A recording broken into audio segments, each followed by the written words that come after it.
In dotazione con questo tipo di mulinello danno 3 bobine, come ho spiegato nel video in pesca, e sono una shallow, cioè quella prima con il filo giallo, e pesa 20 grammi senza filo. Quella media pesa 18 grammi senza filo ed è la seconda che va in pesa, e la terza, quella più profonda, è quella che era dentro il mulinello e pesa 17 grammi senza filo. Complessivamente tutte sono all'incirca sui 22-23 grammi con il filo sopra.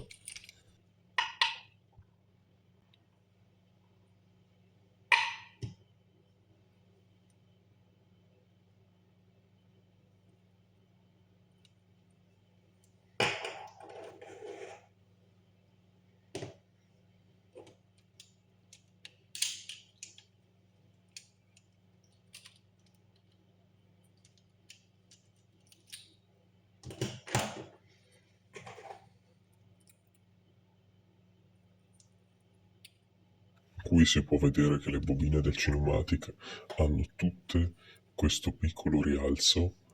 ai lati della bobina per non far entrare lo sporco nel mulinello. In realtà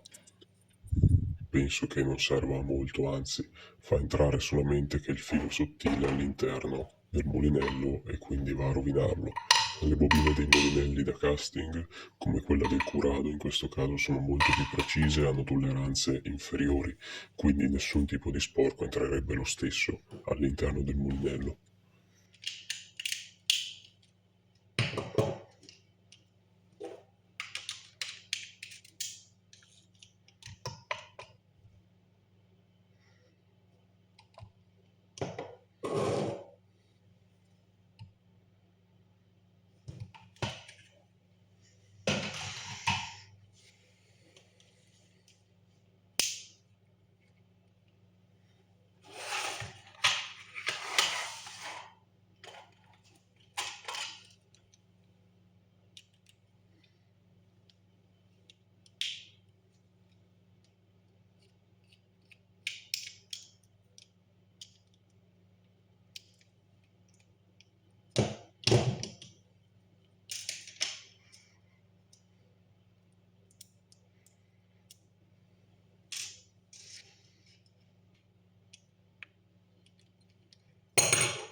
Qui si può vedere il classico meccanismo della frizione, che utilizza un pistoncino in metallo per sviluppare un effetto sonoro quando si va a settare la frizione, e nel mulinello Cinématic non è presente. E inoltre nel mulinello Curado, come in tutti gli altri mulinelli da casting, c'è sempre un qualche tipo di molla che tiene tutto in pressione, mentre nel mulinello Cinématic non esiste alcuna molla, e anzi bisogna stare attenti a mettere la giusta pressione nel mulinello quando lo si chiude. Dopo farò vedere anche cosa potrebbe succedere se non c'è alcun tipo di pressione tra il cuscinetto a rulli e l'esterno all'interno del mulinello.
sia nel Curado che nel Cinematic ci sono questi spessori, in questo caso sono due, che sono curvi e bisogna metterli opposti uno rispetto all'altro e non seguire la piega di entrambi, perché sono questi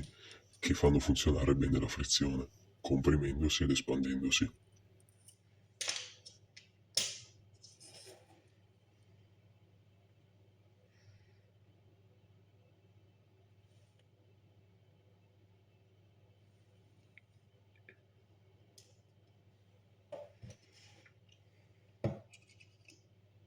Come si vede nel molinello curato è questo inserto, oltre ad essere più lungo, ha solamente due parti ad incastro nella sezione delle ghiere interne che vanno ad incastrarsi in uno spessore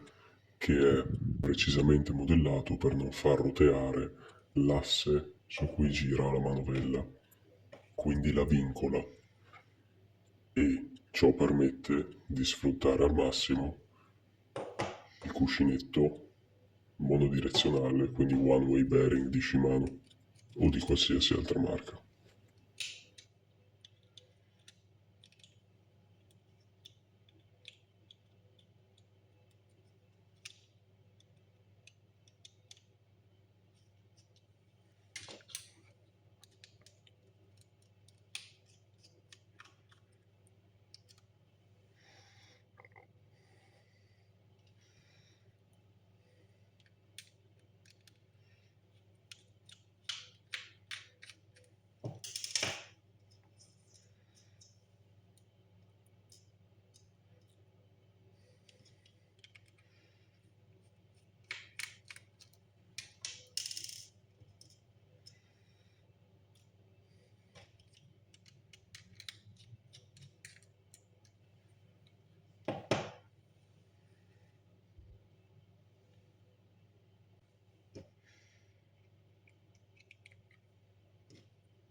Nel mulinello Cinematic invece questi spessori sono tre e bisogna metterli l'uno all'opposto dell'altro in maniera da far funzionare bene la frizione.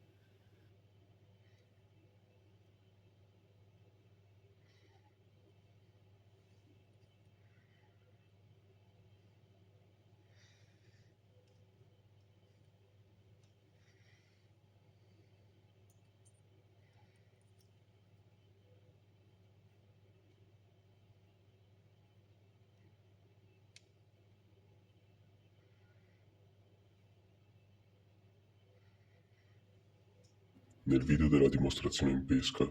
ho dato un'informazione sbagliata che ho corretto, ed è che questo mulinello però effettivamente non è privo di qualsiasi tipo di anti-reverse, in realtà ha il cuscinetto a rulli che è monodirezionale, quindi ha un one-way bearing, soltanto che questo viene bypassato dagli spessori sia esterni che interni al mulinello. Utilizza un inserto che ha degli inganci sia esterni che interni, su cui si possono incastrare degli spessori che sono forati a loro volta, che vanno direttamente a contatto con gli spessori in carbonio della frizione. Ed è questa la caratteristica peculiare del Cinematic, cioè il bypassare il cuscinetto monodirezionale, quindi utilizzarlo e sfruttarlo solo in parte solamente quando si va a modificare la regolazione della frizione, quindi tirando la frizione questi spessori vengono compressi e tutto il sistema va un po' di più a gravare su questo cuscinetto, rallentandone la fuoriuscita del filo ed andando ad usufruire di questo cuscinetto non più come uno stopper, ma piuttosto come parte del sistema frenante. Quindi l'inserto che è stato mostrato precedentemente riesce ad impedire che la manovella si fermi nella sua rotazione contraria, quindi verso indietro, perché questo componente è circolare, come questo che vi sto mostrando del mulinello Shimano Curado e non è della stessa forma dell'asse della manovella. Quindi l'asse della manovella può girare al suo interno, a differenza di altri modelli di mulinelli da casting che hanno uno spessore che è formato specificamente per non roteare, per non far roteare la manovella al suo interno, quindi vincolandola.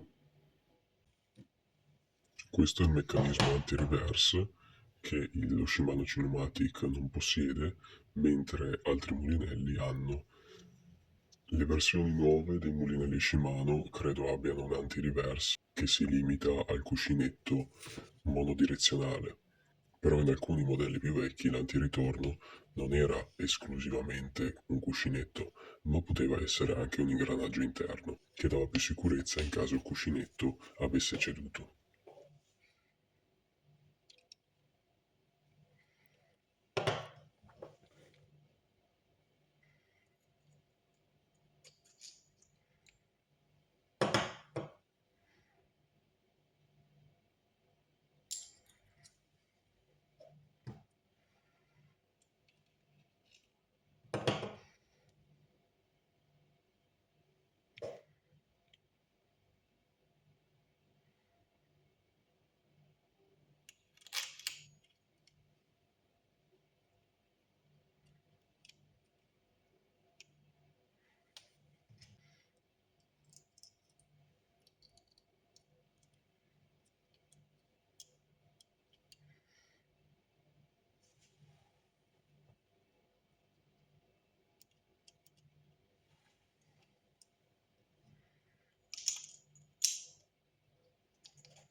Personalmente metterei un grasso molto sottile, molto liquido, nel cuscinetto a rulli, per poi mettere il classico olio nei cuscinetti a sfera, per poi finire con un grasso normalissimo da mettere in qualsiasi parte mobile del mulinello.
Visto che gli spessori della frizione in questo mulinello vengono usati molto di più rispetto ad altri, si potrebbe pensare di sporcarli un po' con del grasso per migliorare le prestazioni della frizione e favorire una fuoriuscita del filo lineare.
Se vi trovate in una situazione simile dove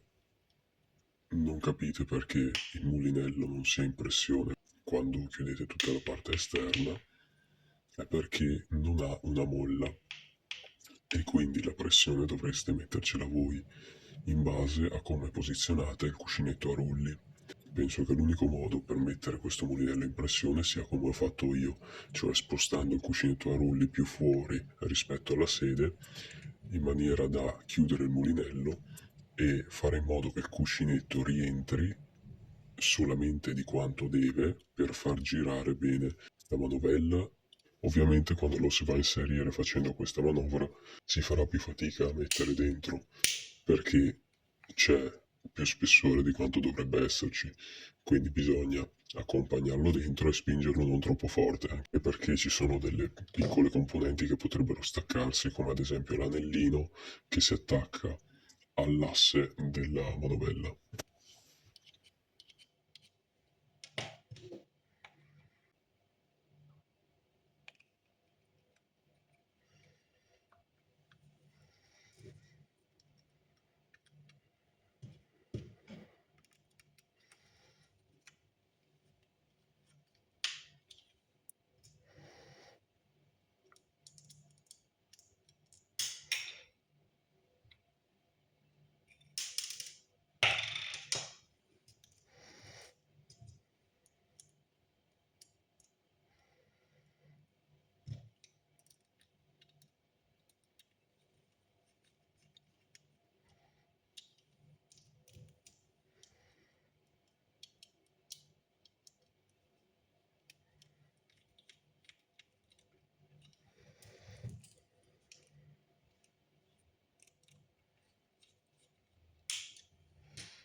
Qui in fondo al video lascio la traduzione del manuale di utilizzo del mulinello che ho fatto io in inglese, in modo che sia comprensibile a tutti, e anche lo schema delle componentistiche interne del mulinello che si può trovare sul sito giapponese Shimano inserendo il modello del mulinello.